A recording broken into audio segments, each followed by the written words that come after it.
1-сентябрь жекшембе. Президент Садыр Жапаров кыргызстандыктарды билим күнү менен куттуктады. Мектеп окуучулары студенттерге жаңы окуу жылына жаңы дем, жаңы күч, жаңы жигер менен аттануусун, ага эжелерге чыгармачылык ийгиликтерди каалады. Жал Кичи районундагы Мурдагы Батуми жана Шашлычная номер 1 кафелеринин ордуна муун гүл бакчасы ачылды. Көкбөрү боюнча президенттин кубогуна арналган турнирде Ак Элбирс командасы жеңишке жетти. 2-сентябрь дүйшөмбү. Өлкөнүн бардык мектептеринде 1-коңгуроо кагылып, жаңы окуу жылы башталды. Кыргызстанда бети жапкан кийимдерди кийүүгө тыюу салуу сунушталууда. Мыйзам долбоору коомдук талкууга жарыяланды. Акылбек Жапаров ынтымак ордодо 1-аппараттык кеңешме өткөрдү. Бишкектин Ак Өргө конушунда жаңы гүл бакча ачылды. Парктын жалпы аянты 2,5 гектарды түзөт. Ош шаарында капиталдык оңдоодон кийин 3 көчө пайдаланууга берилди. Жогорку кеңештин кезектеги сессиясынын ачылышы болду. Анда жаңы 5 депутат Тыналиев Айжигит, Марипов Бакытбек, Эгембердиев Арсланбек, Бердиев Аккулу, Айдаралиев Эрнис ант берди. Эми автоунааларды кайра каттоо учурунда милдеттүү түрдө камсыздандыруу өткөнү тууралуу документ керек. Ынтымак ордо президенттик администрациясынын жаңы имаратын көрүүнү каалаган жарандар үчүн экскурсиялар башталды. 3-сентябрь шейшемби. Кыргызстан менен Кытайдын мамлекеттик чек арасындагы бедел өткөрмө пункту ачылды.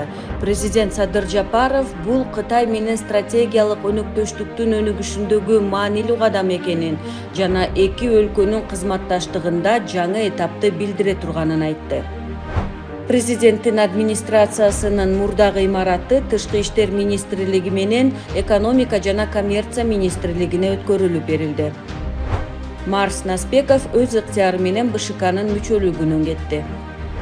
Кыргызстандын дзюдо боюнча өспүрүмдөр жана жаштар курама командасынын мүчөлөрү Азия чемпионатында 2 алтын, 8 коло медаль жеңди. Ички иштер министрлигине 100 кызматтык унаанын ачкычы тапшырылды. Техника заманбап жабдуулар менен камсыздалган. Анын ичинде байланыш системалары, навигация жана видео камералар бар. Эски үлгүдөгү ID карталарды акысыз алмаштыруу боюнча акция аяктады. Президент Жапаров репрессия курмандыктарын актоо тууралуу мыйзам долбоорун артка кайтарды. Жукеев Пудовкин көчөсү унаа кыймылы үчүн толугу менен ачылды. Магистралдык жылуулук тармактарын реконструкциялоо иштери аяктады. 4-сентябрь шаршемби. Асан Жанышев грек-рим күрөшү боюнча дүйнө чемпионатында алтын медаль утуп алды. Ал эми Самаган Ормонов коло медалга ээ болду. Ыйман Нуру фракциясынын лидери болуп Динара Ашимова шайланды. Токтогулда 148 миллион сомдук жер тилкелери жана соц объекттер мамлекетке кайтарылды. Кыргызстанда 1-октябрдан тарта пенсиянын минималдуу өлчөмү 6900 сомду түзөт.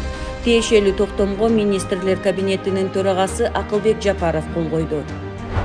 Акыйкатчы Жамиля Жаманбаева Нарын шаарында күйөөсү бир нече жолу бычак менен сайып жиберген келиндин окуясын жеке көзөмөлүнө алды.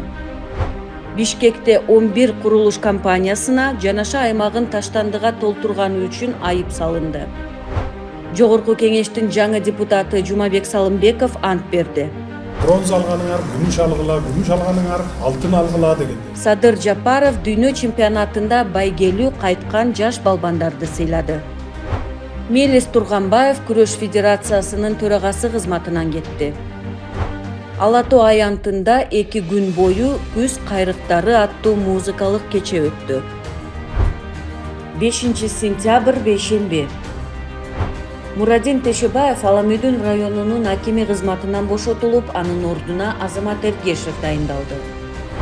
Аскар Акаев экс-президент макамын калыбына келтирүү өтүнүчү менен жогорку кеңешке кайрылды. Президент коомдук башталышта иштеген бардык жардамчы жана кеңешчилерин бошотту. Бишкекте алтын куймаларын саткан фирмалык дүкөн ачылды. Авазбек Атаханов Кыргызстандын Пакистандагы элчиси болуп дайындалды.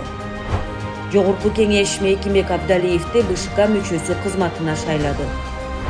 Кыргызстанда чет өлкөлүк жарандарды каттоо боюнча жаңы тартип киргизилди.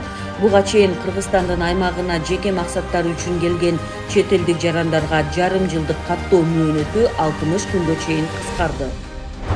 Бишкекте Новопавловка көрүстөнү жабылды. Абсатар Сыргабаев транспорт жана коммуникациялар министри, ал эми Медер Машиев жаратылыш ресурстары, экология жана техникалык көзөмөл министри болуп дайындалды. Тиешелүү жарлыктарга Садыр Жапаров кол койду. Бишкек-Ош жолунда дрондун жардамы менен жол эрежесин бузгандар аныкталууда. 6 сентябрь жума.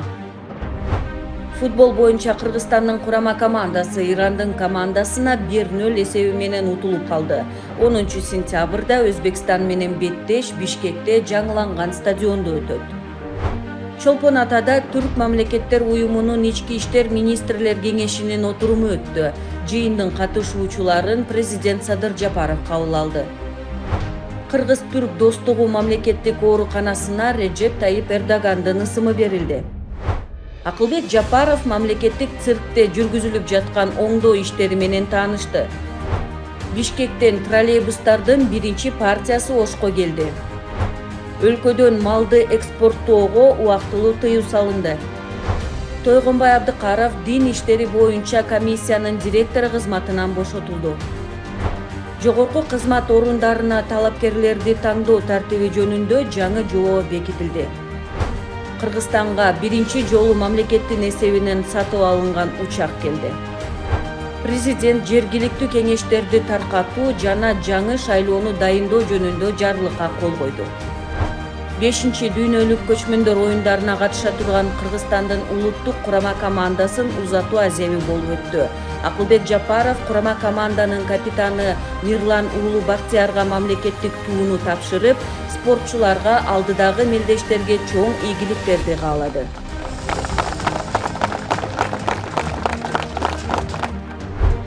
7 сентябрь ишемби. Мамлекеттик туунун авторлорунун бири Бекбосун Жайчыбеков каза болду. Өлкө башчынын артынан коомдук башталышта иштеген бардык жардамчылары менен кеңешчилерин министрлер кабинетинин төрагасы Акылбек Жапаров да бошотту. Мындай чечим президенттик аппаратты реформалоонун жана башкаруу системасын жакшыртуунун алкагында кабыл алынды.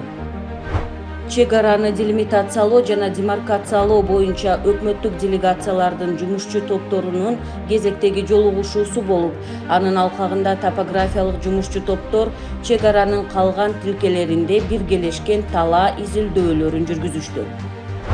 Маданият тармагындагы кадрдык өзгөрүүлөр. Чыңгыз Эсенгул уулу Маданият министринин 1-орун басары болуп дайындалды. Анын ордуна Маданият министринин орун басары Темирлан Ажималиев болду. Акжолтой Бекболотов кинематография департаментинин директору кызматынан бошотулуп, Адамалиев Улан жаңы жетекчи болуп дайындалды. Бегалиев Муратбек Абдылас Малдыбаев атындагы Кыргыз улуттук академиялык опера жана балет театрынын башкы директору болуп дайындалды.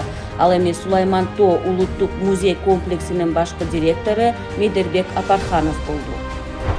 Садыр Жапаров Казакстандын Астана шаарына иш сапары менен барып, 5-дүйнөлүк көчмөндөр оюндарынын ачылыш аземине катышат.